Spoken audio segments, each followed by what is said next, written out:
droite ligne avec la politique du gouvernement de la République, l'unité de lutte contre la corruption amorce le débat sur le renforcement du système normatif anticorruption du pays à travers l'élaboration d'une série d'avant-projets de loi pour le moins indispensables dans la réussite de la lutte pour la transparence, pour l'imputabilité et la redevabilité. Cette dynamique traduit la volonté politique manifestée par les plus hautes autorités du pays de construire sur la durabilité en dotant la République d'instruments juridiques appropriés et adaptés à la situation continuellement évolutive et à des pratiques corruptives constamment renouvelées. Après le succès de l'atelier du 2 février 2022 sur l'avant-projet de loi portant le libre accès à l'information, l'ULCC continue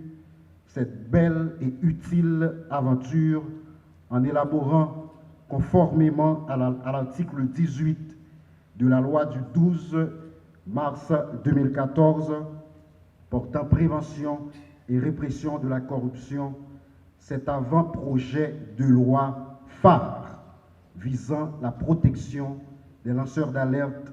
des dénonciateurs, des témoins, des experts et des victimes en matière pénale. Par cette démarche qui se veut vitale pour la démocratie et l'état de droit, Haïti est en train de répondre également à plusieurs recommandations internationales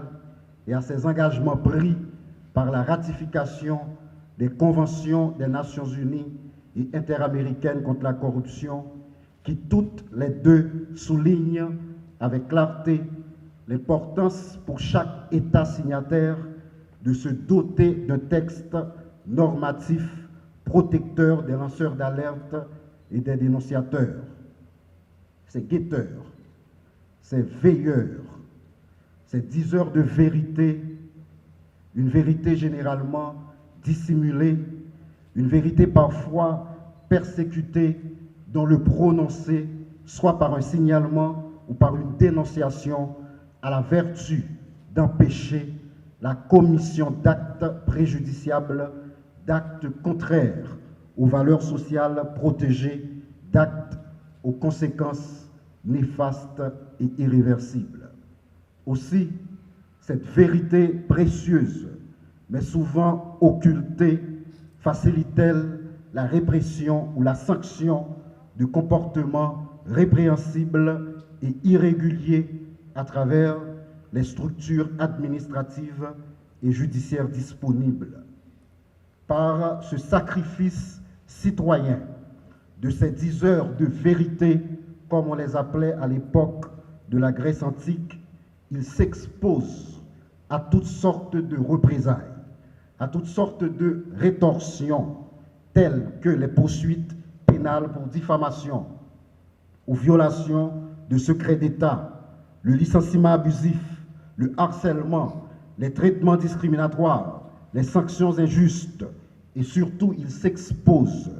à tout danger menaçant leur intégrité physique, leur vie, ainsi que celle de leur famille. Ils sont également en proie à des violations graves de leurs droits les plus essentiels. C'est donc à ce carrefour que l'État, qui est souverain, protecteur et garant des valeurs républicaines, doit intervenir pour fournir un encadrement suffisant, adéquat et sécuritaire à ces citoyens qui s'oublient des fois au profit de leur pays. Ces mesures de protection, suivant le texte soumis ce matin à votre appréciation, peuvent prendre plusieurs formes, telles que la surveillance policière, le changement de résidence ou dissimulation des coordonnées. Et dans les cas exceptionnels, cette protection peut être appliquée de façon extraterritoriale. Le changement d'identité, l'assistance médicale ou psychologique et l'appui financier quand c'est nécessaire. Car nous avons la pleine conviction qu'un lanceur d'alerte, un témoin, un expert ou un dénonciateur d'actes contraires à la loi, comme par exemple des faits de corruption, est une personne soucieuse de l'intérêt général, une personne qui est pétrie du sens républicain et qui sert énormément à la démocratie, à la bonne gouvernance et à la justice. C'est donc dans cette conscience que l'ULCC, suivant la ligne tracée par le gouvernement, a rédigé et présente aujourd'hui à la censure des cadres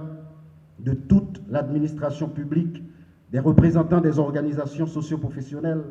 des organisations de défense des droits humains, des organisations internationales, des associations de lutte contre la corruption, ce texte qui charrie une grande ambition qui est celle de reconnaître, de valoriser, d'encadrer et de protéger les lanceurs d'alerte, les dénonciateurs, les témoins, les experts et les victimes. Ce texte, j'ose dire, révolutionnaire, qui fixe également la responsabilité pénale de tout individu qui calomnie sous couvert de lanceur d'alerte ou de dénonciateur, entend étendre la qualité de victime indirecte à toute personne morale de droit privé qui se constitue partie civile suite aux dommages causés par une infraction en raison de son objet et ou de sa mission de défense des intérêts collectifs de portée générale. C'est un aspect fondamental. C'est une percée historique qui encourage le contrôle citoyen et facilite le déclenchement et la conduite des poursuites pénales contre des agents infracteurs. Mesdames, Messieurs, je veux à cette phase et pour finir saluer la passion et la compétence dont les cadres de l'unité de lutte contre la corruption ont fait preuve. Permettez-moi que je leur exprime publiquement et solennellement ma fierté et ma satisfaction pour cette belle œuvre juridique nourrie d'une expertise confirmée. Ils ont pris le temps d'analyser les forces et les limites du droit actuel. Et c'est à partir des limites et des insuffisances constatées qu'ils produisent et proposent de nouveaux textes juridiques. Par cela, l'ULCC a ouvert la voie à des innovations juridiques majeures, notamment dans le domaine de l'accès à l'information, de la prise en charge par la protection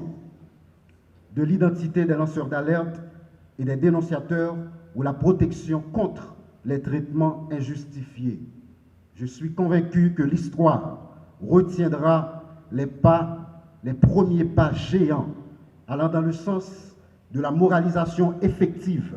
de la vie publique et du renforcement du système normatif haïtien dont chaque personne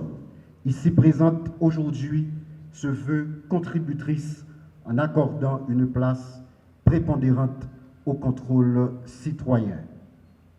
Ainsi, j'ouvre officiellement l'atelier de ce jour.